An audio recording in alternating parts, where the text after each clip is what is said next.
Some ideas don't get destroyed. They get laughed at until people are too embarrassed to look at them closely. That's what happened to a strange and unsettling message that surfaced in 1925, when Florence Scovel Shinn put into words a way of thinking that felt almost dangerous to the world around her. Not dangerous because it taught violence. Dangerous because it suggested you might not be as helpless as you've been trained to believe. Under all the language of religion, mysticism, and imagination, there was something much more disruptive hiding there. A mental method that claimed reality could shift the moment resistance stopped feeding it. Pause there for a second, because that's where the ground starts moving. Most people are raised to believe life responds to force. Push harder, fight back, defend yourself. Worry now, so disaster doesn't catch you unprepared later. Struggle gets framed as responsibility, almost like suffering is proof you're taking life seriously. Yet the message buried inside Shinn's work turned that whole structure upside down. According to her, the pressure you apply to a problem is often the very thing holding it in place. Anxiety doesn't solve the issue. Fear doesn't protect you. Constant inner gripping acts more like wet cement around the thing you're begging to escape. A lot of modern people hear words like visualization, vibration, or subconscious, and immediately reduce them to positive thinking with better branding. But what was being described here went deeper than that. Far deeper. Imagination wasn't treated as fantasy. It was treated like a cutting tool, almost like invisible scissors moving through a hidden layer of reality. Every inner image, every repeated phrase, every emotional reaction became a kind of instruction. Once that clicks, a hard truth follows right behind it. If your inner world has been ruled by fear, then fear has been issuing commands all along. And if fear has been in charge, then maybe what was removed wasn't just a technique. Maybe it was your awareness that you were always using one. To understand why this technique mattered so much, you have to understand the architecture it was built on. Shinn didn't describe the mind as one single voice speaking from a single room. She described it more like a house with different chambers, each one doing its own job. First comes the subconscious, and that's the powerhouse. Raw force. No judgment, no moral filter, no sense of humor either. Give it fear, and it treats fear like a work order. Feed it images of delay, rejection, sickness, lack, and it gets busy arranging life around those instructions. Not because it hates you, because it serves whatever has authority. Then there's the conscious mind, the part that looks at appearances and calls them facts. Helpful in some situations, of course. You need it to drive a car, read a bill, answer a text. Still, when it becomes the ruler of your whole reality, trouble starts quietly and then all at once. Reason begins staring only at what is already visible. Empty bank account, unanswered message, bad diagnosis, tension at home. From there it does what frightened logic always does. It tries to control the outcome through strain. Grip harder, think harder, panic more intelligently. Yet all that pressure sends one message downward. Something is wrong, something is missing, something is threatened, and the subconscious obeys. Another level sits above both of those, and this is where the conversation gets uncomfortable for a world obsessed with proof. Shinn called it the superconscious, a realm of perfect design, already holding the solved version of what looks broken in front of you. A restored life, a cleared debt, a healed body, a reconciled path, not someday, not after death. Right now, but on a frequency the reasoning mind can't access while it's busy arguing with appearances. You could say the intellect stands at the gate like an overworked guard who mistakes familiarity for truth. Whatever it can't measure, it rejects. Whatever it can't explain, it tries to dominate. And that's the great error. Not thinking, but worshipping thought.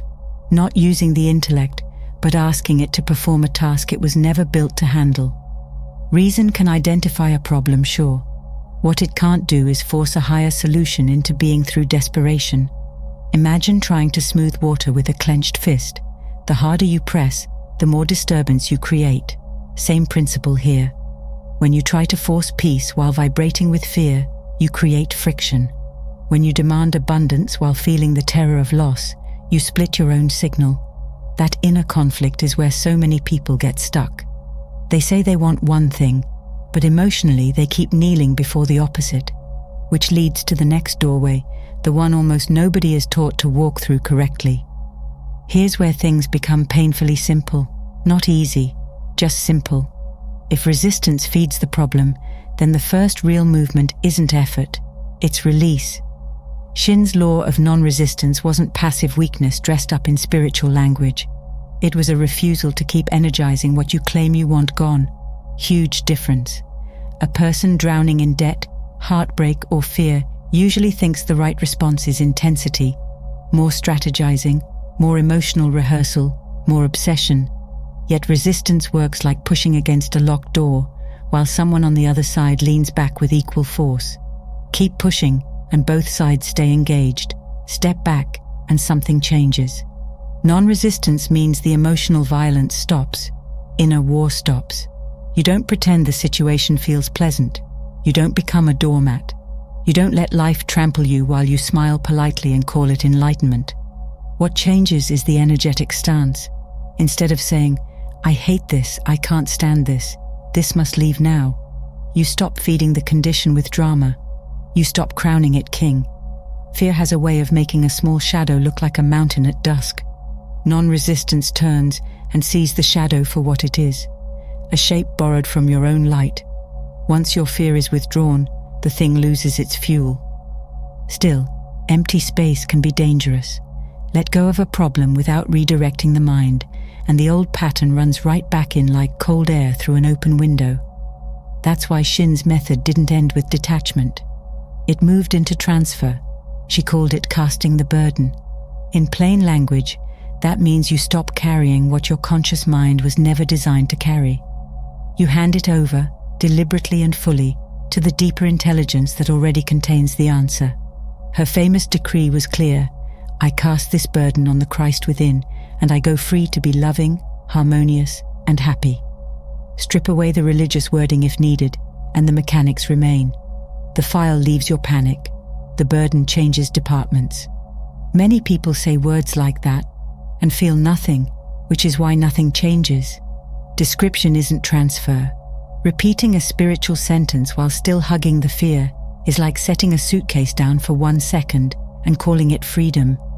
Real casting brings relief, not because the outer world has changed yet, but because something inside has stopped clutching the knife by its blade. From there comes the hardest part, the time lag. A burden cast in the unseen gets solved there first, while the visible world takes its slower route to catch up. That delay is where most people ruin the process. They cast it in the morning, then go check the evidence at noon. They speak surrender, then return to monitoring, doubting, calculating, rehearsing disaster. In other words, they pick the burden right back up. So what do? While nothing looks different yet, you act as if the order has already gone in, not recklessly, not performatively, calmly, quietly, with the kind of inner dignity a person has when they know help is already on the way. Shinn gave examples that seem small until you feel their depth. A woman asking for a house didn't just wish for one and sit frozen in suspense. She bought blankets for it. She prepared for what had not yet appeared because, inwardly, she had already accepted it. That kind of action isn't fake confidence. It's cooperation. It's setting the table before the meal arrives because you trust the kitchen heard you. A beautiful image lives there. If you place an order at a restaurant, you don't keep sprinting into the kitchen every 3 minutes to ask whether the cook remembers. You don't interrogate the waiter, stare at the oven, or panic that a shoe might arrive instead of dinner. You wait with expectation. You make room. You reach for the fork when the scent gets close. That's the state being pointed to here.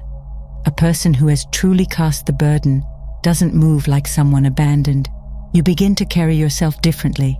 Speech softens, panic loosens, even your silence changes. Something in you starts saying without needing to shout, "What is meant for me is already moving." Then comes stillness, and many people misunderstand that word too. Stillness doesn't mean inaction. It means the end of inner thrashing. Stand ye still and see the salvation points to a mental posture, not a frozen body. Quiet the reasoning mind enough, and a different kind of guidance can finally come through. Shinn called it the hunch, tuition from within, not frantic desire, not desperate craving, not the ego screaming for relief. A real hunch lands clean. It doesn't beg. It doesn't argue. It simply says, call this person, walk there, wait one more day, leave now. Often it makes no logical sense at first, which is exactly why the reasoning mind tends to miss it. Her metaphor for this was spiritual aviation, and honestly, it fits. Most people live down in the fog of the mass mind, collective fear, endless bad news, scarcity talk, bitterness, complaint.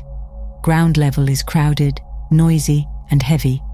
Cast the burden and hold non-resistance, and it's like lifting above the weather. Up there, the landscape looks different. Patterns become visible. Openings appear where walls once seemed permanent. Yet altitude has to be protected. Talk too soon, share every fragile inner movement with cynical people, announce the miracle before it has roots, and energy leaks out. A steam engine only moves when pressure is held. Open every valve, and the power is gone. Some things need darkness before they can bear daylight. A seed understands that. You probably do too.